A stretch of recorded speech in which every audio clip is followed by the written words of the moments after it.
Bonjour tout le monde, aujourd'hui on va parler de la dérivée en chaîne. Donc la dérivée en chaîne, c'est une nouvelle formule qu'on va voir, c'est la dernière qu'on voit pour cette étape-ci. Après ça on va parler d'analyse de fonctions. Qu'est-ce que c'est la dérivée en chaîne? Ça dérive les fonctions composées. Une fonction composée, ça a la forme, ça ressemble un petit peu à ça ici. Donc si on essaie de dériver une fonction comme ça, oui on pourrait développer toutes nos parenthèses, où on pourrait les écrire un à côté de l'autre comme une multiplication, faire la dérivée de multiplication, mais dans ces deux possibilités-là, ça serait compliqué parce qu'il faut développer beaucoup de choses. Imaginez même que à la place du 3 ici, c'était un 9, ça serait encore plus long. Donc ce qu'on va faire, c'est qu'on va plutôt reconnaître le fait que ça, tout ce que c'est une fonction, la fonction 8x4 moins 2x, qui est à l'intérieur d'un exposant 3. C'est une composition de fonctions, une fonction une dans l'autre. Et on va apprendre à faire ce qu'on appelle la dérivée en chaîne. Donc, ça va nous donner quelque chose qui ressemble à ça assez rapidement. Donc, on va vous montrer de où ça vient, tous ces chiffres-là. Et allons-y avec un exemple. Donc, ici, on est à la page 19 de votre document. On parle de dérivée de fonctions composées. Donc, comme j'ai dit, une fonction une dans l'autre. Donc, je vous mets des exemples ici. Donc, à cet endroit-là, on voit qu'effectivement, un peu comme l'exemple d'avant, on a 3x carré plus 2x plus 1 qui est à l'intérieur d'un x10 essentiellement. Donc ici, si je regarde plutôt les deux fonctions écrites séparément, si j'essaie de les composer, donc h rond m, vous avez probablement utilisé cette notation-là au secondaire, h rond m, vous la voyez ici aussi, là, avec mon pointeur souris. Donc h rond m, qu'est-ce que ça va devenir? Ben, ça va devenir essentiellement h composé avec m, ou si on veut, m à l'intérieur de la fonction h. Ici, si je m'attache un petit peu, donc on voit que si je prends la fonction m, qu'on peut trouver en haut de la ligne ici, la fonction m qui est 3x carré plus 2x plus 1, si je la mets à l'intérieur du h, ça va avoir l'air de ça. Et ça ressemble un petit peu à quelque chose qu'on a fait à l'étape 1, lorsqu'on faisait la définition de la dérivée d'une fonction. On avait dans la limite de h tend vers 0, f de x plus h moins f de x sur h, on avait f de x plus h. x plus h est à l'intérieur de la fonction. Donc c'est un petit peu la même chose. Ici, on a cette fonction-là, le 3x carré plus 2x plus 1, qui est à l'intérieur du h. Donc, qu'est-ce que ça va donner, ça? Bien, on le rentre à l'intérieur de notre h, et h, c'est x à la 10. Donc, comme on a fait à l'étape 1, tout ce que je fais, c'est que je regarde la fonction h, et à chaque fois que je vois x, je le remplace par ce qui est à l'intérieur ici. Ça va me donner quelque chose comme ça. Parce qu'à la place du x, j'ai 3x carré plus 2x plus 1. Et ça, c'est à la 10. Donc, c'est comme ça qu'on compose des fonctions. La règle de la dérivée en chaîne, c'est qu'est-ce qu'on fait pour dériver ça. Donc, ici, on a deux manières de l'écrire. La notation de Leibniz, la notation de Newton, qui est en haut. Ici, je vais aller rapidement. Normalement, c'est à ce stade-ci que je ferai la preuve de cette dérivée en chaîne-là. Ici, on va sauter la preuve. Donc, on est maintenant à la page 20. On va faire les exemples de dérivation. Donc, ici, on a une fonction qu'on va vouloir dériver.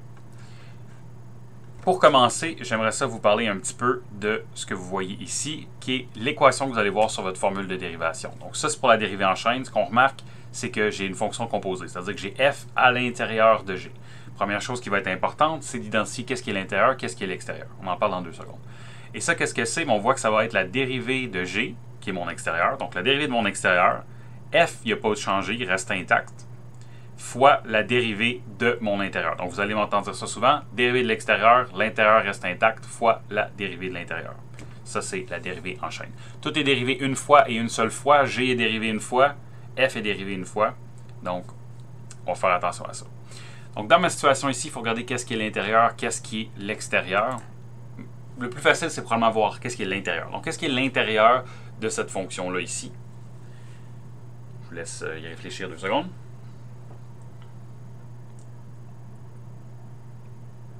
Donc, ce qui est l'intérieur, c'est l'intérieur de la parenthèse. Hein? C'est bien quand il y a une parenthèse. L'intérieur de la parenthèse, c'est mon intérieur. L'extérieur de ma parenthèse va être mon extérieur. Ça va être plus compliqué quand on va parler d'exponentielle et des choses comme ça. Mais pour l'instant, gardons ça simple. Si j'y vais ici, donc dans ma fonction, le h de x qu'on a au a, c'est en fait g de f, où est-ce que g est mon extérieur et f est mon intérieur. Mon intérieur, c'est l'intérieur de ma parenthèse. Ici, il faut comprendre que mon extérieur, c'est pas juste, il ne faut pas juste avoir à la 3 dans le vide, il faut l'appliquer sur quelque chose. Donc, ma fonction extérieure, c'est x à la 3. Je reviens là-dessus, on va montrer qu'effectivement, ça donne bien le bon h. Donc ça, j'ai mis les dérivés parce que dans l'équation, on va avoir besoin des dérivés, donc je les ai calculés directement, c'est les dérivés standards. X à la 3 devient 3x carré, même chose pour le deuxième. À ce stade-ci, ça devrait être relativement facile à dériver pour vous. Donc, ça va me tasser un petit peu. Donc ici, on a notre h'. C'est quoi notre h'? Je l'ai en haut à gauche, je vais l'écrire en bas. Mais c'est quoi notre h'? C'est la dérivée de notre g de f de x. Est-ce qu'on a choisi les bons? Donc, essayons-le. On va essayer de remplacer le f de x par la fonction que j'ai identifiée comme étant mon intérieur. Et ça, c'est g de la fonction que vous voyez écrite ici. Donc, si je voudrais le remplacer à l'intérieur, c'est comme on a fait à la première étape. Je regarde la fonction g et à chaque fois que je vois x, je le remplace par cette fonction-là ici. Donc, qu'est-ce que ça me donne? On voit que ça me donne effectivement bien la fonction que je veux dériver. Donc, ça, c'est la question. On vient de montrer essentiellement qu'on a fait un bon choix de f, un bon choix de g. Si je choisis ces deux-là, je suis bien en train de dériver 8x4 moins 2x à la 3. Si vous avez inversé les deux, vous allez voir que ça ne va pas donner du tout la même fonction. Donc, il faut juste bien comprendre c'est quoi l'intérieur, bien comprendre c'est quoi l'extérieur. Là, je décortique vraiment là, pointilleusement avec la formule puis toute la notation. On n'aura pas besoin de faire ça à chaque fois. Je vais vous montrer de quoi ça va ressembler dans pas longtemps. Donc ça, si on veut, c'est le côté gauche de mon égalité ici. Hein. Ça, c'est la dérivée de g de f qu'on voit ici. J'ai montré que c'est la bonne fonction. Et ça, je sais que c'est égal à ce côté-ci. Donc là, il faut que je regarde c'est quoi ce côté-là. C'est quoi g' de f de x fois f'. Là, j'ai mis des couleurs juste pour qu'on discerne bien c'est quoi les différents morceaux. Donc ça, c'est mon côté droit. Donc qu'est-ce que c'est? Bon, c'est un petit peu désaligné, mais bon. F de x, c'est la fonction que j'ai déterminée ici comme étant cette partie-là, 8x4 moins 2x. Donc, je le rentre à l'intérieur. Donc, g' de ça fois ma dérivée, je peux l'écrire directement. La dérivée que j'ai calculée, je vais la mettre là. Faites attention à vos parenthèses pour que ça soit vrai. Et là, je suis dans la même situation que tantôt. J'ai une fonction, g' avec mon intérieur qui est ça. Donc, comme on a dit à la première étape, à chaque fois que j'avais x à l'intérieur de g', il faut que je le remplace par toute cette expression-là ici. Donc, je le rentre à l'intérieur de mon équation g'. Et j'obtiens ça ici.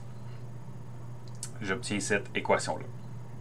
Donc, on voit que essentiellement ce que j'ai fait, c'est que j'ai juste pris les x et je l'ai remplacé par la partie en rouge. Et ça, qu'est-ce que ça me donne? Bien, ça me donne en fait ma dérivée. Ça me dit que la dérivée de ça, qui est ma question, va être égale à ce côté-là d'égalité. Donc, qu'est-ce qu'on a fait? On n'aura pas besoin de décortiquer ça de même à chaque fois. Si je viens ici, voici à quoi ça va ressembler. Donc, je dérive ça. Donc, je regarde, j'ai mon exposant 3. Donc, je le mets en avant. Mon exposant descend de 1.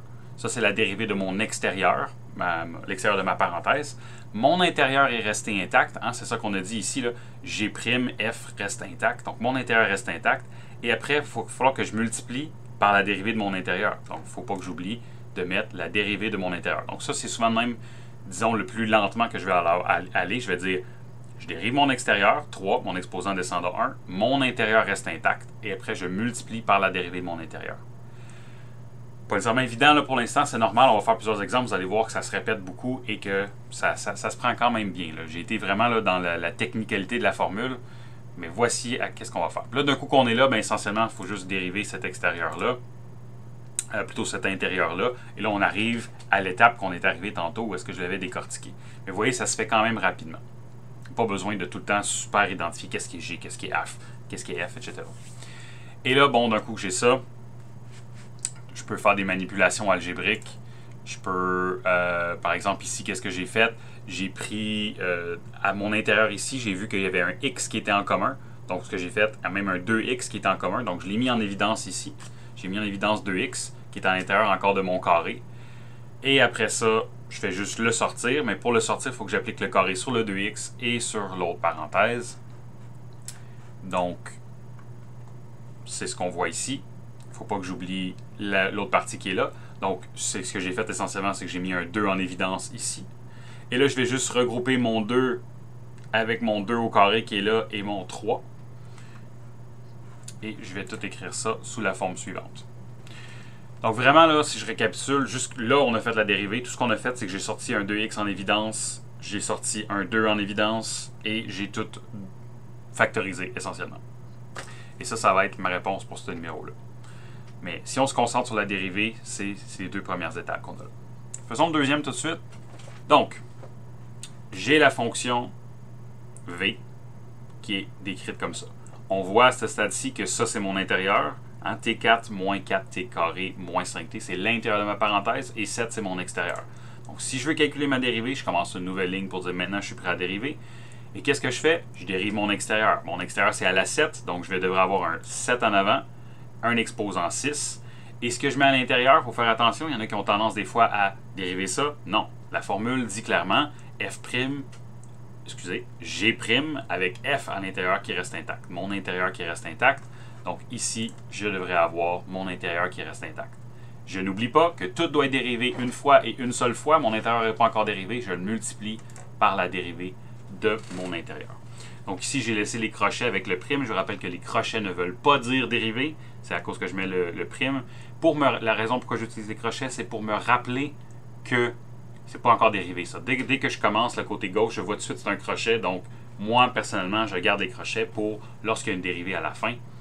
Et ça me dit, il me reste encore ça à dériver. C'est mon intérieur. Donc ça se fait quand même bien. Bon, ici, ce que j'ai fait à la prochaine étape, j'ai tout de suite mis en évidence, vous voyez, il y a un T ici qui est commun, hein, T carré, T4. Donc, je l'ai mis en évidence. En mettant en évidence, le 6 s'applique dessus. Il ne faut pas oublier. Un peu comme en haut, le 2x, le carré s'est appliqué dessus. Bien là, le T va avoir un à la 6. Donc, j'ai mis un T en évidence. Puis après ça, je peux dériver ça directement. Donc, T4 devient 4T3. Ensuite, le carré vient en avant multiplier le moins 4 qui me donne moins 8 avec un T qui reste intact, plus 5. Et ça, c'est ma réponse finale. Donc, j'ai juste factorisé j'aurais peut-être pu séparer ça en deux étapes. Là. Essentiellement, il y a un T qui a été factorisé. Et cette partie-là, la dérivée en prime, est devenue dérivée ici. Et ça, c'est ma réponse finale. C'est factorisé. Donc, je rappelle, dérivée de mon intérieur reste intact, fois la dérivée de mon intérieur. Faisons un autre exemple. Évidemment, je vous encourage à faire pause à n'importe quel moment pour essayer de décortiquer un petit peu ce que je dis là. Donc ici, on va travailler le troisième exemple, l'exemple C de la page 20. Donc cette dérivée-là, techniquement, vous seriez capable de la faire avec la dérivée du quotient. Mais la dérivée en chaîne nous donne plus de possibilités puis nous donne des raccourcis un petit peu. Donc ici, à la place d'aller faire une dérivée d'un quotient, si vous faites la dérivée d'un quotient, vous allez vous rendre compte que votre exposant 3 qui est là, pas votre exposant 3, votre numérateur 3 qui est là, essentiellement, quand vous allez le dériver, le numérateur, il faut que ça donne 0. Donc, il y a toute une partie qui va disparaître. Il va falloir annuler des choses. Une manière plus économique, disons, de le faire, c'est de plutôt commencer en l'écrivant de cette manière-là ici. Donc, mon dénominateur, je le monte en haut et il devient exposant négatif. Donc, il devient moins 1. Et ça, maintenant, je peux le dériver en chaîne facilement. Donc, mon 3, c'est une constante qui va juste essentiellement rester là. Je commence ma nouvelle ligne ici qui est H', donc mon 3 va rester là. Par contre, mon exposant, je dérive mon extérieur, donc mon exposant vient en avant, ça devient moins 3. Et mon exposant descend de 1, il devient moins 2. Mon intérieur, qu'est-ce qui se passe? Il reste intact. Mon intérieur reste intact fois la dérivée de mon intérieur. Hein? Qu'est-ce que c'est ça? C'est x5 moins 4x à l'intérieur d'un moins 1. Donc, je fais la dérivée en chaîne.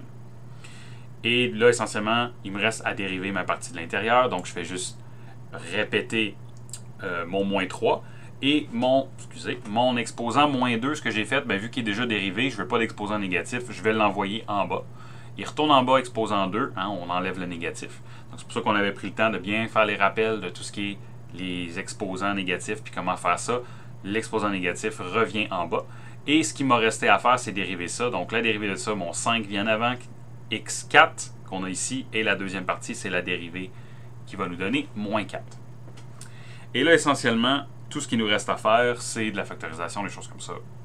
Donc, qu'est-ce que je fais? Je vais... Vous voyez que mon numérateur n'a pas bougé. En bas, tout ce que j'ai fait, c'est que j'ai factorisé en bas. Vu que j'ai un x que je peux mettre en évidence, je vais le sortir. Et vu qu'il est appliqué avec le carré, il ne faut pas que j'oublie que mon x devient au carré. Et d'un coup qu'on est là, bon, il y a une dernière petite étape qu'on pourrait faire, c'est-à-dire qu'on peut factoriser notre dénominateur. Il y a une différence de carré ici potentiel à faire. Donc x4 moins 4 devient x carré moins 2, x carré plus 2, et les deux ont un carré d'affecté dessus.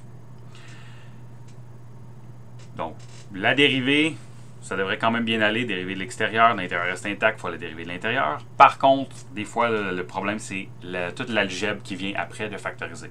Quand on va faire l'analyse de fonctions, ça va être important de l'avoir décrit sur la manière factorisée. Donc, habituez-vous à le faire dans vos exercices. Le livre va souvent mettre la première réponse et après ça, la réponse factorisée. Donc, fiez-vous à ça. Pratiquez ça. Donc, on va faire un autre exemple. Ici, on va mélanger les formules. Donc, on a fait des dérivés en chaîne tout seul, mais on peut le mélanger avec, par exemple, ici, on a un produit. Parce que j'ai une multiplication ici entre mes deux termes. Donc, si, mettons, je n'avais pas ça ici, ça serait une dérivée en chaîne normale. Si je n'avais pas la partie à gauche ici, ça serait une dérivée en chaîne normale. Par contre, ici, il y a une multiplication entre les deux. Fait que c'est ça qu'on va regarder. On est à la page 21 de vos notes. Celle-là, je vais le faire avec vous. Puis après ça, je veux que vous essayiez l'autre par vous-même. Donc, allons-y. Qu'est-ce que je fais pour dériver ça? Bien, premièrement, je vais me commencer une nouvelle ligne avec S'. Et là, je suis prêt. Le plus à l'extérieur, ce n'est pas mes exposants. La dernière chose que je vais faire, c'est la multiplication des deux termes ensemble. Donc, il faut que je m'occupe de la multiplication. C'est comme si on avait des états sur une poupée russe qu'on déballe. Le dernier calcul, c'est la multiplication qui se cache entre les deux facteurs ici. Donc, ce que je vais faire, c'est que je vais faire la dérivée d'une multiplication. Donc, je vous ai répété la formule ici. Si on a une multiplication de 2, on va dériver le premier fois le deuxième qui reste intact, plus le premier qui reste intact, dérivé du deuxième. Ça va être sur votre feuille de formule que vous allez trouver sur Moodle. Donc, allons-y. Dérivé du premier.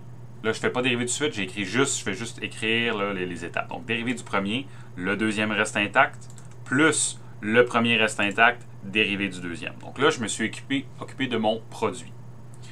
Ce qui me reste à faire, c'est m'occuper de ces dérivés-là. Donc, j'ai la première ici qui est à faire et j'ai la deuxième qui est à faire. Indépendamment une de l'autre. La première ici, c'est une fonction composée. 2x plus 1 est à l'intérieur d'un carré. La deuxième, c'est une fonction composée. x4 moins 8x à l'intérieur d'un 4. Donc, ce que je veux que vous fassiez là, c'est que je veux que vous fassiez un pause. Faites sur pause. Prenez le temps qu'il vous faut pour essayer de faire ces dérivés-là puis de l'écrire dans tout ça. Donc, ici, moi, je vais recommencer dans quelques instants. Donc ici, je vais vous essayer d'écrire la prochaine ligne. Donc, allons-y. La dérivée du premier ici, qu'est-ce que c'est? Bon, c'est la dérivée qu'il faut utiliser, la dérivée en chaîne qu'on a déjà mentionné là. Je vais descendre un petit peu. Donc, qu'est-ce que c'est? On fait la dérivée de mon extérieur. Mon 2 vient en avant. Mon intérieur, qu'est-ce qu'il fait? Il reste intact. Fois la dérivée de mon intérieur, donc la dérivée de 2x plus 1 qui va me rester à faire. Ensuite, je fais juste réécrire mon terme qui reste ensuite. Plus 2x plus 1 carré, je n'ai pas besoin de les toucher aux autres. Et là, je fais juste multiplier par la dérivée de ça. Donc, il faut que je dérive mon extérieur. 4x avec mon exposant qui devient 3 parce qu'il est descendu de 1. Donc, ça, c'est la dérivée de mon extérieur avec mon intérieur qui reste intact, fois la dérivée de mon intérieur. Donc, vous voyez, on a enlevé une couche. C'est ça la dérivée en chaîne. On en dérive un, puis on redérive l'autre, jusqu'à temps qu'on a terminé de se rendre jusqu'à l'intérieur. Donc, vous voyez, c'est rendu quand même assez long. Avec une multiplication, ça fait ça. Donc, ensuite de ça, qu'est-ce qu'on fait? Je vais me rapetisser un petit peu, je pense. Donc, la prochaine étape, ça va être de essentiellement faire les deux dernières dérivées qui nous restent. Donc, ce que j'ai fait, c'est que j'ai juste tout écrit la même ligne. Et là, il me reste à calculer la dérivée de 2x plus 1. Évidemment, ici, j'espère qu'à ce stade-ci, c'est clair que c'est 2. Et la dérivée ici à droite, x4 moins 8x va devenir ça ici. C'est-à-dire le 4 vient en avant, mon exposant devient 3 et l'autre devient juste moins 8. Donc ça ici, encore là, n'oubliez pas cette parenthèse-là. Très important. C'en est une qui est oubliée souvent.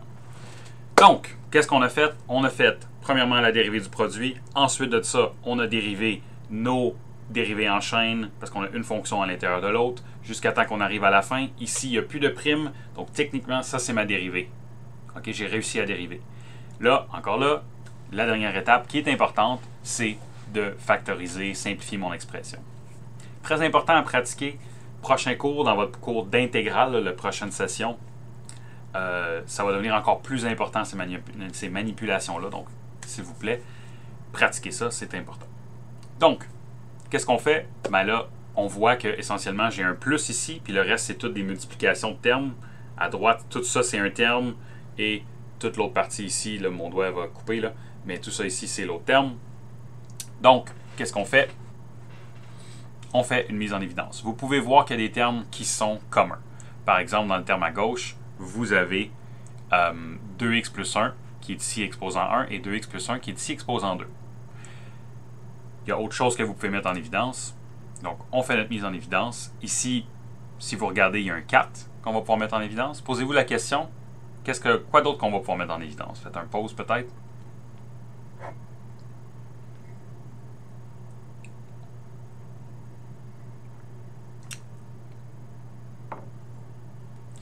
Donc ici, on peut mettre aussi un 2x plus 1 en évidence et on peut mettre un x4 moins 8x en évidence. Plus que ça, lui ici est exposant 4, lui ici est exposant 3, donc ça veut dire que je peux en mettre 3 en évidence. Et là, je me pose la question, qu'est-ce qui va me rester à mettre dans ces parenthèses-là? Et ça ne sera pas ma tête. Je vous encourage ici à faire pause pour essayer de voir comment est-ce que vous allez remplir cette parenthèse-là pour que l'égalité soit vraie. Donc ici, j'espère que vous avez pris le temps de remplir cette parenthèse-là. Donc, qu'est-ce qui nous manque pour le premier? Vous devriez avoir eu x4 moins 8x, hein, parce qu'on avait un exposant 4 ici, et on a sorti 3, donc il nous en manquait un. On aurait pu mettre des parenthèses ici, ça n'aurait pas été une erreur. Ensuite de ça, on a plus, et on a l'autre terme, il nous manquait un 2x plus 1, hein, parce qu'on en avait 2, on a sorti 1, donc il nous en reste 1. Et ici, il nous reste le 4x3 moins 8 qu'on n'avait pas mis en évidence, donc il va se répéter ici. Donc ça, c'est la mise en évidence. Il faut être à l'aise à faire ça, donc ça va venir avec la pratique. Essentiellement, on sort le plus possible et on regarde qu'est-ce qui nous manque à l'intérieur. Si on essayait de tout remultiplier ça, on arriverait bien à la ligne d'avant. Qu'est-ce qu'il me reste à faire? Bien, tout ça, là, tout l'intérieur de ma parenthèse, là, il y a du fouillis là-dedans qui pourrait être remis ensemble. Donc, je vais juste répéter ici qu'est-ce qui a été mis en évidence. Et tout ce que je vais faire là, c'est que je vais développer. C'est-à-dire que mon x4 moins 8x il est juste répété. Et ensuite, ces parenthèses-là, j'ai juste développé. Hein. 2x fois lui, 2x fois moins 8, 1 fois lui, 1 fois moins 8. Et tout ça distribué au complet me donne ça. Là, maintenant, je peux voir qu'il y a des termes que je peux regrouper ensemble. J'ai des x4, j'ai des x que je vais pouvoir regrouper ensemble. Et ça me donne ma réponse qui va être ma réponse finale. C'est-à-dire que j'ai juste mis mes x, tout regroupé mes termes semblables. Et ça me donne ma réponse. C'est factorisé le plus possible, du moins d'un point de vue pratique. Là. Peut-être qu'il y a le x4 ici qu'on pourrait peut-être essayer de factoriser, mais c'est vraiment pas évident à faire. Donc, on va le laisser comme ça. Donc, ce que je vous encourage de faire, là, c'est réviser ça, bien comprendre cette solution-là. Et faites pause, et essayez de faire les exercices suivants dans le document. Okay, essayez de faire la page 21 à 23. Donc, essayez de faire le E, F, G, H.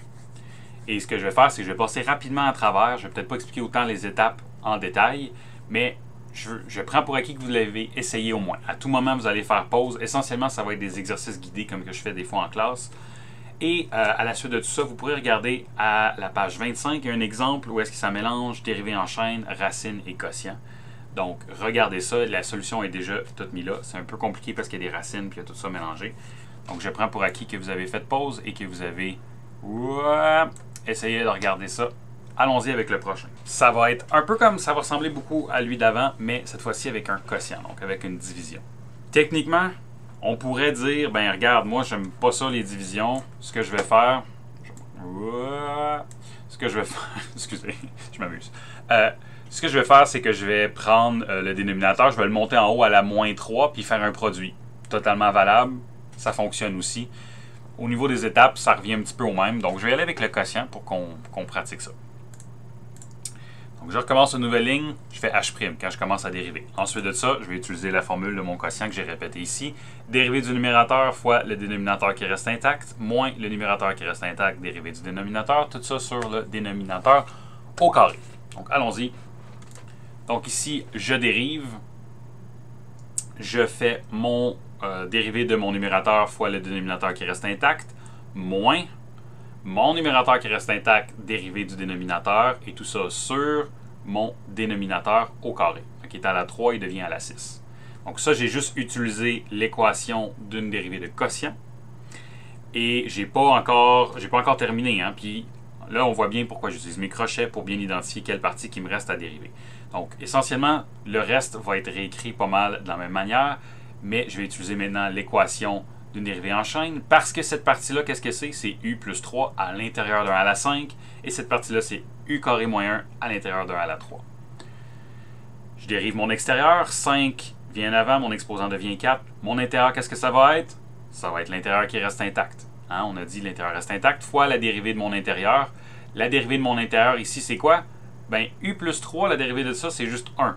Des fois, ça va arriver. Mon intérieur, la dérivée, c'est 1. Donc, je n'ai pas vraiment besoin d'écrire. J'aurais pu écrire fois 1. Mais essentiellement, ça ne devrait pas rien changer. Ensuite, j'ai juste réécrit ça ici. J'ai juste réécrit ça ici. Et là, je dérive cette partie-là. Mon 3 vient en avant. Mon exposant descend de 1 parce que j'ai fait la dérivée de mon extérieur. Et l'intérieur, qu'est-ce qu'il fait? Il reste intact.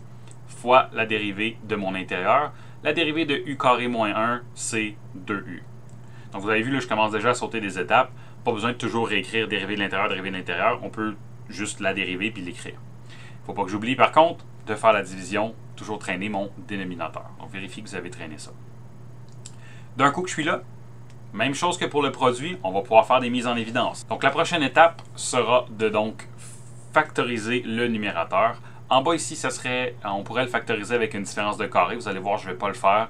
Bon, c'est peut-être une petite erreur ici. Là, on aurait pu le développer plus. Moi, ça ne m'inquiète pas trop. Ici, je n'enlèverai pas de points parce que on voit clairement que c'est 1 et moins 1 comme étant les solutions.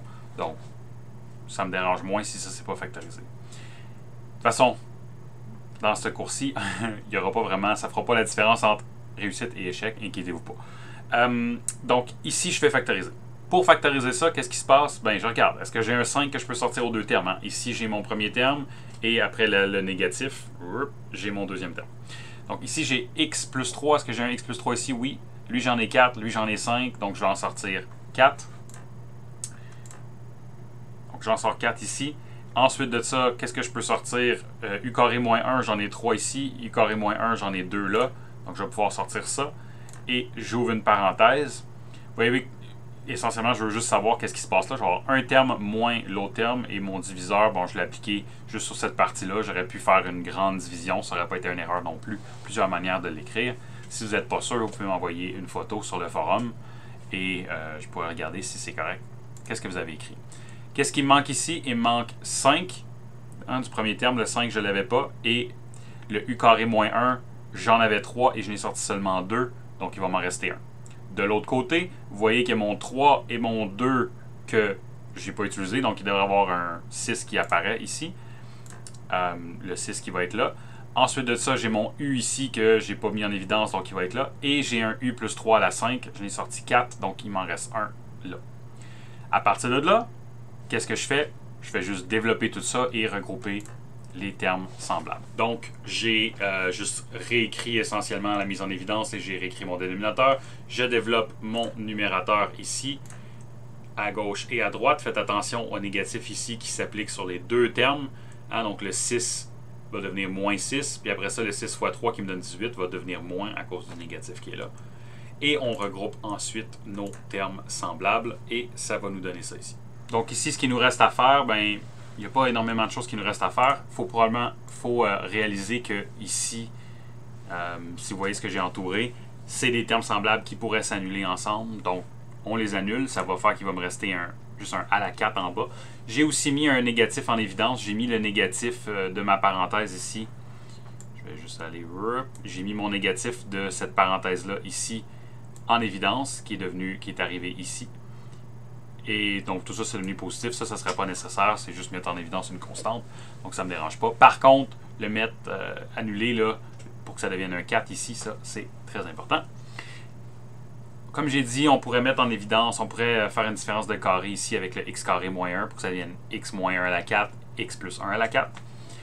Mais bon, ici, vu que l'expression n'est pas compliquée, ça ne me dérange pas trop. Chose à remarquer qui arrive, qui est intéressant, c'est pas ça ici, c'est plus un truc pour vérifier vos réponses. Mais quand je commence ici, là, moi ici, quand je vois ça, je sais tout de suite que je vais pouvoir mettre un u plus 3 à la 4 et un u carré moins 1 à la 2 en évidence. Qu'est-ce que je fais? essentiellement, c'est les exposants moins 1. Pourquoi? Parce que dans la dérivée du quotient, il y a une partie que le numérateur va être dérivé, qu'on voit ici, et une partie qui ne va pas être dérivée. Donc, nécessairement, vu que cette partie-là va être dérivée, il va perdre 1 degré à l'exposant. Il va perdre 1 degré, il va devenir un 4. Donc, je sais que si je vais avoir un 4 et je vais avoir un 5, je vais toujours pouvoir mettre un 4 en évidence. Même chose pour en bas, lui c'est un exposant 3, il y a un des endroits qui ne sera pas dérivé ici, puis il y a un des endroits qui va être dérivé là, donc qui va devenir un exposant 2. Donc nécessairement, je sais que le plus petit des deux, l'exposant 2, va pouvoir être mis en évidence. Un de moins que l'exposant que j'ai au départ. Et ça c'est vrai pour le quotient, mais c'est aussi vrai pour le produit. Si on retourne voir l'exemple d'avant, là ici il faut que je fasse ça. Si on va voir l'exposant avant, ici j'avais un carré, ici j'ai un 4, donc avant même de commencer, je sais que je vais pouvoir mettre un 2x plus 1 en évidence et un x4 moins 8x à la 3 en évidence. Au pire, si je sais que je peux mettre ça en évidence. Il y a peut-être autre chose, il y en a peut-être, c'est peut-être juste ceux-là, mais je sais que je peux le mettre en évidence. Pourquoi? Parce que le x4, un endroit il n'est pas dérivé, le exposant 4, je devrais dire un endroit il n'est pas dérivé et l'autre bord il l'est, donc il va devenir 3, donc je sais que je vais pouvoir mettre 3 en évidence. Et le carré, une fois il est dérivé, il devient 1 et l'autre fois il ne l'est pas, donc je sais que je vais pouvoir mettre 2x plus 1 en évidence. Donc ça, c'est juste des trucs, là, à force d'en faire, vous allez remarquer des choses comme ça. Ici, je vous le mentionne parce que moi, souvent, le monde oublie de faire l'étape de mettre en évidence. Et quand vous voyez ça, là, vous savez directement au moins une partie des choses que vous allez être capable de mettre en évidence. Deux autres exemples de dérivés en chaîne, page 22 maintenant. Donc ici, vous avez T7 moins 2T plus 1 dans une racine. Une racine, c'est tout simplement un exposant. Donc, encore là, j'espère que vous avez pris le temps de les essayer. Sinon, faites pause et essayez-le. Mais ça va être important de commencer en les écrivant simplement comme ça. Et là, ça revient tout simplement à une dérivée en chaîne relativement standard. Il y a de quoi un petit peu spécial parce qu'il y a des négatifs qui vont apparaître. Mais essentiellement, qu'est-ce que je fais pour faire ma dérivée? Mon 1/2 vient en avant, mon exposant devient moins 1/2 parce que je dérive mon extérieur avec ma dérivée en chaîne. Mon intérieur, qu'est-ce qu'il fait? Il reste intact, fois la dérivée de mon intérieur. Et là, ça ici, je peux le dériver relativement facilement. Mon 7 va venir en avant, T6, moins 2 va être la dérivée de mon intérieur. Par contre, lui ici, il y a un exposant négatif. Moi, j'aime pas les exposants négatifs. Il a déjà été dérivé, donc ce que je vais faire, c'est que je vais aller l'envoyer en bas. Cette partie-là va aller en bas et je vais faire plus que ça. Mon 1/2, je vais l'écrire sous une forme de racine. Mon 2 ici, il n'est pas affecté, donc il va rester en bas. Donc tout ça ici, mon dénominateur, c'était ce qui était ici en avant dans l'étape du haut. Et la dérivée de ça, c'est simplement 7t6 moins 2, comme on vient de dire. Et ça, j'ai terminé ma dérivée. Donc ça se fait rapidement. Et ça, il n'y aurait pas vraiment de manière de le faire autrement. Hein? Parce que tout à l'heure, j'ai dit, on pourrait tout développer ou on pourrait faire le produit. Ici, je suis un peu bloqué, donc c'est la manière de le faire. La dérivée en chaîne va être très importante. Celle-là ici, ça ressemble un peu à quelque chose qu'on a déjà fait. On pourrait le faire avec le quotient. Vous pouvez l'essayer. Vous allez voir qu'il y a des choses qui s'annulent. Faites attention que quand vous dérivez le numérateur, sa dérivée, c'est 0. Donc, il y a toute une partie du quotient qui va disparaître. Erreur commune. Donc, moi, ce que je fais plutôt, c'est, comme on a dit tantôt, je vais le monter, mon dénominateur en haut avec un exposant négatif et je vais carrément faire la dérivée en chaîne. Mon 8 reste en avant. Mon moins 4 vient multiplier mon 8 qui me donne moins 32. Mon exposant descend à 1. Mon intérieur reste intact fois la dérivée de mon intérieur. Et ça ici, je redescends cette partie-là négatif en bas. Mon 32 n'est pas affecté par le négatif, donc il va rester en haut. Et cette partie-là va donc venir 3x carré qui va être mis ici. Là, je pourrais regrouper mes constantes ensemble. Et ça va être ma réponse finale. Il n'y a rien qu'on peut mettre en évidence, donc ça va être terminé ici. Donc ça, c'est pour le principe de la dérivée en chaîne. Il reste un autre exemple, là, mais pour ce qui est de dériver, c'est vraiment ça. Donc c'est pas super compliqué. D'un coup qu'on a fait quelques exemples, on dérive l'extérieur, on reste l'intérieur intact et on multiplie par la dérivée de l'intérieur. Ce qui est écrit ici. Dérivée de l'extérieur, l'intérieur reste intact fois la dérivée de l'intérieur. Mais là, on peut le mélanger avec un produit, on peut le mélanger avec un quotient, on peut avoir des racines. Donc tout ça, le plus qu'on rajoute des règles, plus que ça peut être mélangé. Donc il faut pratiquer ça. On peut faire des exemples ici. Donc, déterminer les points de la courbe LX où la tangente est parallèle à l'axe des X. Vous avez vu ça souvent dans vos questions si vous avez fait des équations, les exercices de la semaine passée. Donc, déterminer les points de la courbe où la tangente est parallèle à l'axe des X. L'axe des X, c'est horizontal. Donc, pour avoir une tangente qui est parallèle à l'axe des X, il faut avoir une tangente qui est horizontale. Une tangente qui est horizontale, Qu'est-ce que ça veut dire? Ça veut dire que la pente est 0. Hein, on peut la bouger, mais la pente est 0. La pente de la tangente, c'est quoi? C'est la dérivée. Donc ici, cette question-là revient essentiellement à vous demander déterminer les points de la courbe qui est dessinée là pour que la dérivée soit égale à 0. Donc, qu'est-ce qu'il nous faut? Il nous faut la dérivée. J'ai mis le domaine ici, là. Donc, qu'est-ce que j'ai fait? Essentiellement, j'ai mis le dénominateur égal à 0. En mettant un x en évidence, j'ai trouvé 0 et j'ai trouvé plus ou moins racine de 2.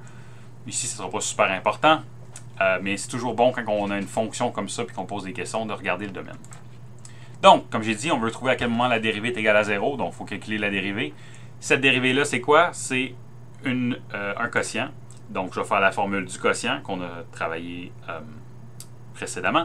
Donc, dérivée du numérateur fois le dénominateur qui reste intact, moins le numérateur qui reste intact, dérivée du dénominateur, tout ça divisé sur le dénominateur au carré. Je vais vite, je prends pour acquis que vous l'avez essayé. À tout moment, vous faites pause. C'est ça la beauté de ces vidéos-là. Donc, dérivée du premier, dérivée du numérateur ici, on voit que c'est x plus 4 qui est à l'intérieur d'un à la 3. Donc, qu'est-ce que je fais? Là, ici, j'ai juste écrit les choses qu'on n'a pas dérivées. Donc, il nous reste à dériver ici, il nous reste à dériver là. Donc, allons-y ici. Le 3 va venir en avant. Mon exposant devient 2 et mon intérieur reste intact. Là, vous peut-être dire j'ai oublié quelque chose, mais il faut faire fois la dérivée de l'intérieur. Mais la dérivée de l'intérieur ici, c'est juste 1. Hein, parce que la dérivée de x plus 4, c'est 1. On aurait pu l'écrire, mais ici, on voit que ça ne fait pas de différence. Donc, tout ça, c'est resté intact. Moins, c'est resté intact. Tout ce qui nous manque, c'est remplir cette partie-là ici, la dérivée de ça. Ça, c'est pas vraiment une dérivée en chaîne, hein, c'est juste la dérivée directement. Donc, ça nous donne 3x carré moins 2. Faites attention à cette parenthèse-là, très importante. Sinon, vous allez essentiellement juste faire cette multiplication-là, puis votre moins 2 va être à part. C'est pas ça qu'on veut. La parenthèse est importante. Les crochets agissent comme une parenthèse. D'un coup que vous dérivez, ça ne veut pas dire que les parenthèses disparaissent. Ça veut dire que les crochets deviennent des parenthèses. Essentiellement, j'ai terminé de dériver ici. Par contre, résoudre ça égal à 0, c'est vraiment pas évident. Donc, ce qu'on va faire, on va dire, c'est pour le faire, il faudrait quand même faire la factorisation, simplification pour ces choses-là. Comme j'ai dit tantôt, on sait déjà quelque chose qu'on peut mettre en évidence. Je vous laisse réfléchir 2 secondes. Qu'est-ce qu'avant même de le faire, on sait en regardant l'équation du haut qu'on va pouvoir mettre en évidence? C'est le numérateur. Le numérateur est à la 3. On peut mettre, on sait qu'il y a une des parties qui va pas être dérivée et l'autre partie qui va l'être. Donc, je vais pouvoir mettre un à la 2 en évidence, c'est certain. Donc, c'est ça qu'on va faire. On va mettre x plus 4 à la 2 en évidence. Mon dénominateur, je l'ai juste réécrit avec mon négatif et je me pose la question, qu'est-ce qu'il faut que je mette ici? Là, je comprends que quand vous allez l'écrire, vous n'allez probablement pas faire ça, mais c'est juste pour vous montrer que ça, c'est fixe en ce moment. Tout ce qui me reste à deviner ou à calculer, plutôt, c'est les 2 trous qui me restent ici. Donc, par quoi est-ce qu'il faut que je multiplie x plus 4 à la 2 pour que ça me donne le premier terme que j'ai là? Bien, il me manque un 3 et il me manque un x3 moins 2x ici, dans tout le premier terme à la gauche de ma soustraction.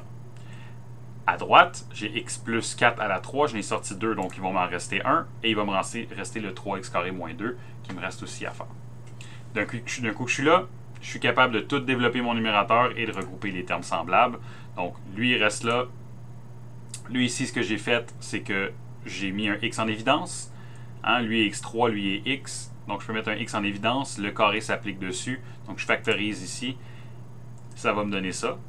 Donc, j'ai mis en évidence un x au dénominateur. Et comme j'ai dit, la parenthèse ici, ça va juste être de développer toutes mes parenthèses pour, donc mon 3 se développe sur les 2 autres termes. Et même chose pour l'autre côté. Donc, je développe tout ça ici. Et ensuite de ça, je regroupe mes termes semblables. Donc, mes x3 se sont annulés. Mais mon x carré était tout seul. J'ai regroupé mes x ensemble. Donc, un petit peu de travail à faire ici. Là, mais essentiellement, c'est on développe et on regroupe. Donc, qu'est-ce qu'on a fait? On a dérivé avec la formule du quotient. Après ça, on avait une dérivée en chaîne de cachée à l'intérieur ici. On a fait notre mise en évidence. Développer, d'un coup qu'on a fait notre mise en évidence, on peut développer des choses à l'intérieur, regrouper nos termes. On a fait une mise en évidence facultative du moins 4. Mais notre but, je vous rappelle que c'est de trouver à quel moment la dérivée est égale à 0. Donc, allons-y, trouvons à quel moment la dérivée est égale à 0. Dérivée, c'est notre L'. Donc, essentiellement, ce que je fais, c'est que je mets toute cette équation-là égale à 0. Le dénominateur n'aura pas vraiment d'impact. Ça revient à quand est-ce que x plus 4 est égal à 0, puis à quel moment est-ce que 3x carré plus x moins 2 est égal à 0. Donc, j'obtiens moins 4. Alors, si vous essayez de mettre moins 4 là-dedans, vous allez voir, ça va donner 0 cette partie-là. Puis les autres vont donner des chiffres qui vont fonctionner, mais ça va tout être multiplié par 0. Fait que ça va disparaître. Même chose ici. Donc là, j'ai fait l'équation quadratique et j'ai trouvé x égale à moins 1 et x est égal à 2 tiers. Donc, c'est les numéros que vous auriez dû trouver lors de votre essai. Je m'attends à ce que la plupart d'entre vous ont probablement arrêté ici. Vous avez quand même compris le principe, là, ça c'est excellent. Donc, si vous êtes rendu là, vous êtes en business, donc vous avez trouvé 3 endroits où la dérivée est égale à 0. Par contre, dans la question, on vous demande de déterminer les points de la courbe. Quand on parle de points, ça devrait être une coordonnée x avec une coordonnée y. Donc, on a les coordonnées de x, il faut juste trouver les coordonnées y correspondantes. Pour faire ça, ben, c'est quoi la coordonnée y? On ne va pas leur rentrer dans L'. Hein? Si vous rentrez ces chiffres-là dans L', qu'est-ce que ça devrait vous donner? Ça devrait vous donner 0. C'est comme ça qu'on les a trouvés. À quel moment que la dérivée est égale à 0. Pour trouver la coordonnée en y, là, on revient à des choses que vous faisiez au secondaire. Si on vous donne un x et on vous demande c'est quoi la coordonnée en y, tout ce qu'on a besoin de faire, c'est le prendre et le mettre dans ma fonction de départ. Donc, ici, qu'est-ce qu'on fait? On fait tout simplement rentrer notre fonction. Donc, on avait x égale à moins 4. On le rentre dans ma fonction de départ. La fonction au départ en haut ici. Ça va nous donner 0. Si je rentre moins 1 là-dedans, ça va nous donner 27. Et si je rentre 2 tiers là-dedans, ça va nous donner moins 98. Donc, il faut le pitonner, là. Mais c'est ça que ça va nous donner. Donc, ça, c'est les coordonnées en y qui correspondent à chacun de ces x-là. Ce qui veut dire que la tangente est donc parallèle à l'axe des x, c'est-à-dire la dérivée est égale à 0, lorsque je suis au point, les 3 points que j'ai trouvés ici. Donc, j'ai trouvé ici le point moins 4, 0. J'ai trouvé le point moins 1, 27. Et j'ai trouvé le point 2 tiers, moins 98. Donc, la valeur en x que j'ai trouvée en faisant la dérivée égale à 0 et la valeur en y en mettant le x à l'intérieur de ma fonction de départ. Donc, j'espère que vous arrivez à suivre. Sinon, s'il vous plaît, me le dire. Je vais faire les ajustements. C'est pas évident tout le temps à savoir là, où est-ce que vous en êtes lorsque j'avance. Donc, j'espère que vous prenez sur pause. Faites sur pause, prenez le temps de réviser qu'est-ce que je dis. Essentiellement, ce qu'on a fait, on a fait la dérivée en chaîne. C'est cette partie-là ici, là, dérivée de l'extérieur, l'intérieur qui reste intact, fois la dérivée de l'intérieur, qui est la nouvelle matière. Mais la difficulté vient d'en mélanger tout ça avec les autres problèmes qu'on a vus. C'est pour ça qu'il faut se tenir à jour dans les exercices. Si vous avez fait tous les exercices du produit puis du quotient, c'est pas un gros bloc que je vous rajoute là. Sinon, ça peut être mélangeant, surtout si ça fait un bout que vous n'avez pas fait d'exercice. Donc vraiment, il faut suivre les exercices que je vous donne sur Moodle. Je vais juste vous répéter de regarder l'exemple I à la page 25. Donc, à la page suivante, vous pouvez trouver un exemple complété avec un quotient, une racine, dérivée en chaîne. Donc, il y a beaucoup de choses qui se passent là. Et c'est mis dans un contexte, le contexte d'un rythme cardiaque. Et lorsqu'on vous demande le taux de variation du rythme cardiaque de l'athlète après 10 secondes, taux de variation, quand on parle de variation, vous devriez entendre dérivée. Hein? La dérivée, ça calcule la variation de la fonction. La pente de la tangente, c'est la variation de la fonction. Donc, on calcule ça et on veut savoir à 10 secondes. Donc, il va falloir rentrer 10 à l'intérieur de notre dérivée pour avoir le chiffre. À 10 secondes, c'est quoi la variation? Ça, c'est une bonne partie de cette semaine. Faites les exercices. Dans la prochaine vidéo, on va parler de dérivées successives. Relativement brièvement, il y a beaucoup de choses qui pourraient être dites, mais je vais le faire rapidement. Donc, à la prochaine vidéo.